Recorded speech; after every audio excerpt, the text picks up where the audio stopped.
But let's get some more reaction from the leader of the Conservative Party, Kemi Badenoch. Kemi, thank you very much for joining me. Really good to talk to you. Very passionate speech that you made. Not at all. It's nice to be here. Good speech outside the embassy. Let's just quickly talk about the embassy briefly. Do you feel that somehow the government seem to be losing their way with enabling such an embassy in the heart of central London?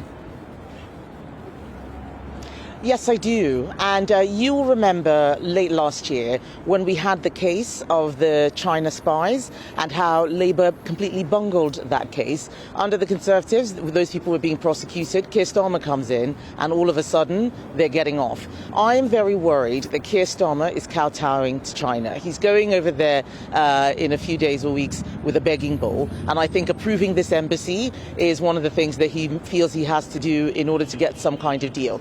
I'm very worried about China's activities in our country. You only need to look at the way that they treat their citizens. They create these fake police stations abducting people. They sanction British MPs, harass British nationals with connections to China. You look at how they're collaborating with Russia, who they know are an enemy of the UK. So creating a mega embassy here, which will be very difficult to stop spying, it allegedly creates access to all sorts of infrastructure. This is not the time to be approving it. So I am here to protest and to make sure that Keir Starmer understands that he needs to grow a backbone. Yeah, all right. Well, if you were in power, what would you do differently then? Would you just simply not have it, veto it immediately? Or? I would not be approving. I would not be approving this mega embassy. China has a lot of questions to answer about the way that it is relating to our country and many others. When I was Trade Secretary and went to the World Trade Organization meetings, every country was complaining about China. Japan, Australia, Brazil, everybody had an issue because it is constantly acting in a ruthless way. It acts in its national interest. Of course. We need to start acting in the British national interest, and that's what I want Keir Starmer to do. All right, let's talk about Robert Jenrick. Robert Jenrick. Now, I remember watching you at the Tory party conference where you made an incredible speech. You were sensational. You were phenomenal. And we saw Robert Jenrick leave, and I remember myself and my co-presenter said, oh, he doesn't look happy. Because he didn't look like, just in our view, just from what we observed, it seemed like he was just a little bit annoyed that you'd done just a little bit too well. What was your relationship like with Robert Jenrick? It was the same as with most members of the shadow cabinet. It was professional, but I am gobsmacked that someone could stand up and say, I want to lead this party, when we heard day before yesterday what he actually thought of the party.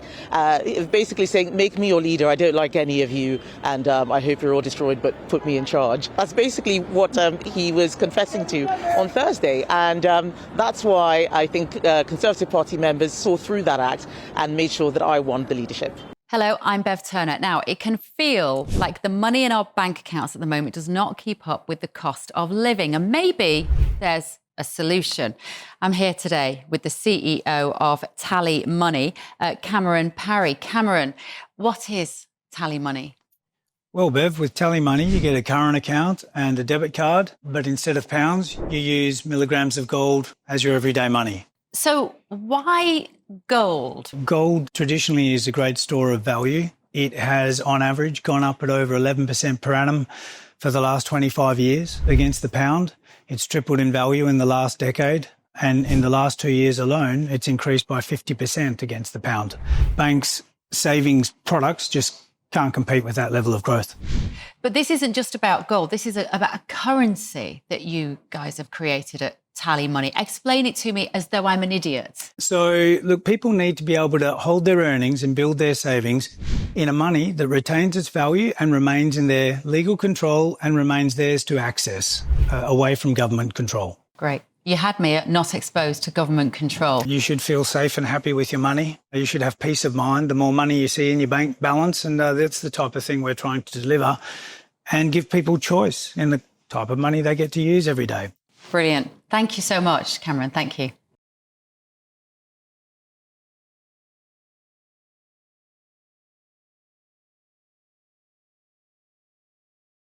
All right. Well, now, you said that Robert was planning to leave in the most damaging way. So what was it that you saw? How was he planning to leave that would be more damaging than what happened? Relentless. It was relentless attacks on colleagues, pretending that he had nothing to do with the mistakes of the previous government when he was there in cabinet even longer than than some of the people that he was criticising. It's actually quite shocking. He is trying to rewrite history, and the whole country has seen that this is a man who says whatever it is that he wants to say to get votes, and that's why he's gone to Reform. That's where he belongs. And what I want to do is actually stop talking about this psychodrama and start talking about what we're going to do to fix the country. I heard your conversation earlier about whether Britain is broken. Politics is broken. Government is broken. There are a lot of things that are broken, but they can be fixed. But the country is not broken. And I don't want us to terrify young people who are leaving the country. We're telling them that it's broken and they're saying, fine, we'll leave. Let's give them some hope. Nothing is broken beyond repair. I'm an engineer. I like fixing things. We can fix stuff. Our education system isn't broken. Our health service, it's strained, yes, but it's not broken. How many of your viewers have gone into the NHS and got great treatment, fantastic treatment, but we can see that there are problems coming if we don't fix them. That's why I wanted to talk about how we get our economy growing again so that we can fund the services that we need and get our country back on track. That's the message. Well, that's great, and it sounds on brand, because it sounds... Robert Jenrick, he alluded to the fact that when asked the question, there were three answers. Britain is broken, yes. Britain isn't broken. Britain is broken, but we broke it, so we can't say that. Is that really what the conversation has been in Tory Party HQ? No, not at all. It's a completely false account, and this is what I meant when I said that he was trying to damage the party by actually saying things that didn't happen.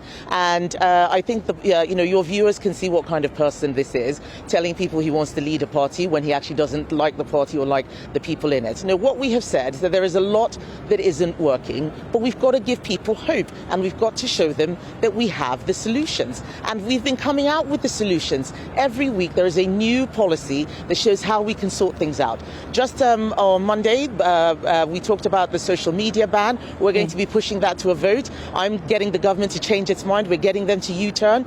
The only party that is holding Labour to account is the Conservatives. Reform are too busy trying to destroy us to actually stop the people who are ruining the country. My job right now is to make sure that there is still a country left, and I am, holding Labour to account and stopping them from doing some of the very stupid things that they are pushing. Well, it's interesting because Reform UK appear to have benefited a lot actually out of Robert Jenrick leaving, but you haven't done too badly behind.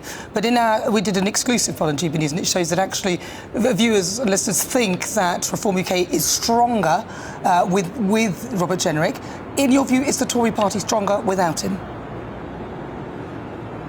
Yes, we are a more united and closer team without him. So he's not my problem anymore. He's Nigel's problem now, and good luck to both of them.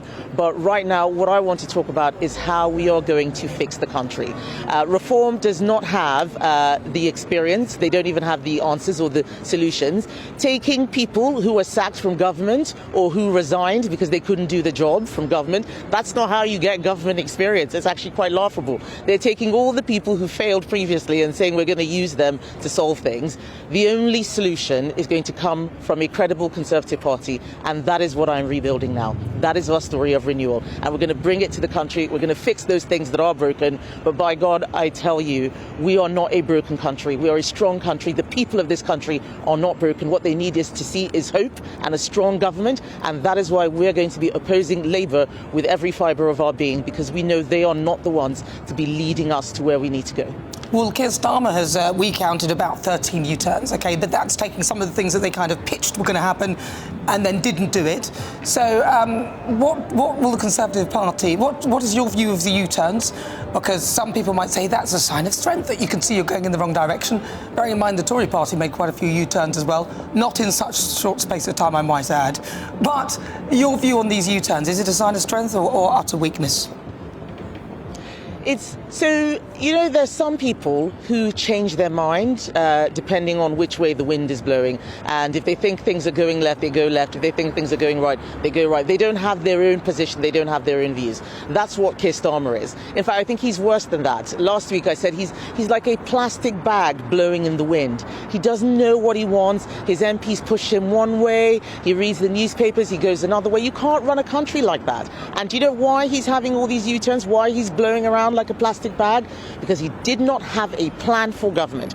All he had was a plan to win elections. And this is why I'm telling people, please beware of the people who are only talking about winning elections, polls, deals. They are thinking about themselves. You have to look for the people who want to act in the national interest, not just their self-interest. All right, I wanted to leave it there, but then you mentioned polls and you mentioned elections, and I suddenly thought about the Tory party and the local elections and the fact that 3 of your councils are delaying elections. Is there anything that you could do to stop them from doing that? I know we've gone past the deadline, but it just seems extremely undemocratic, and it doesn't look good on the Tory party or any party that does that. So those councils have their own democratic mandate. My position is the elections should go ahead. But do you know which other elections can go ahead? By-elections for the people who jump to reform. If they really love democracy, let's see those by-elections happen. All right. Thank you very much. Kemi Badenoch, she's the Conservative Party leader. Thank you. Thank you for your time. Thank you very much.